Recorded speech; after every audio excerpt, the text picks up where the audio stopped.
भाभी के साथ सुहाग रात। बात थोड़ी पुरानी हो चुकी है, लेकिन लगता है जैसे कल की ही बात है। मैं अपने मम्मी पापा और दादी के साथ रहता हूँ।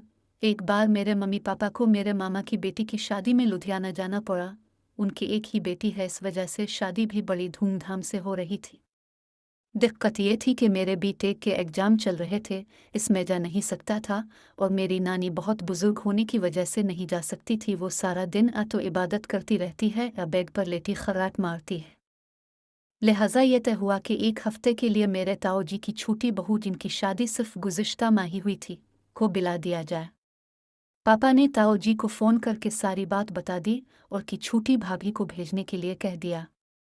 दूसरे दिन छोटे भैया भाभी को लेकर आ गए तो मम्मी पापा शादी में चले गए। भैया भी भाभी को छोड़कर शाम की ट्रेन से गांव चले गए। इस तरह मैं, भाभी और दादी ही अब घर में थे।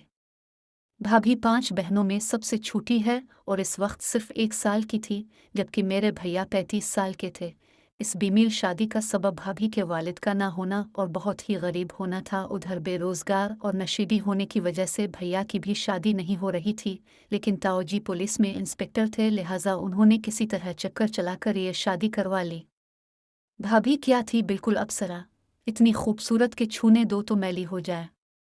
लेकिन मेरे दिल में उनके लिए कोई भी गलत ख्याल नहीं था। इस दिन जब मैं भैया को स्टेशन छोड़कर घर आया तो मैंने भाभी की कमर में हाथ डालकर कहा, और सुनाओ भाभी, कैसी रही सुहागरात और किस तरह कटी पिछला महीना। और भाभी ने कोई जवाब नहीं दिया, चुपचाप ओचन में जाकर खाना बनाने लगी। मैंने भी कोई तवज्जो नहीं दी।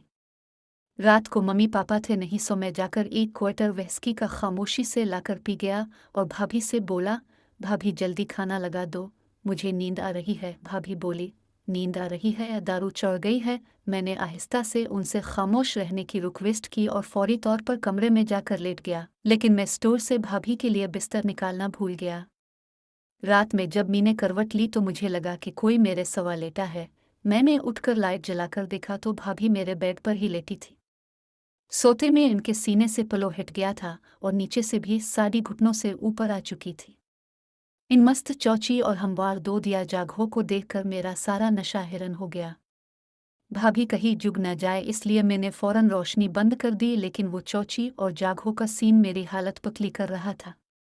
मैं आहिस्ता से भाभी के सवा में आकर लेट गया, लेकिन मेरी नींद उड़ चुकी थी।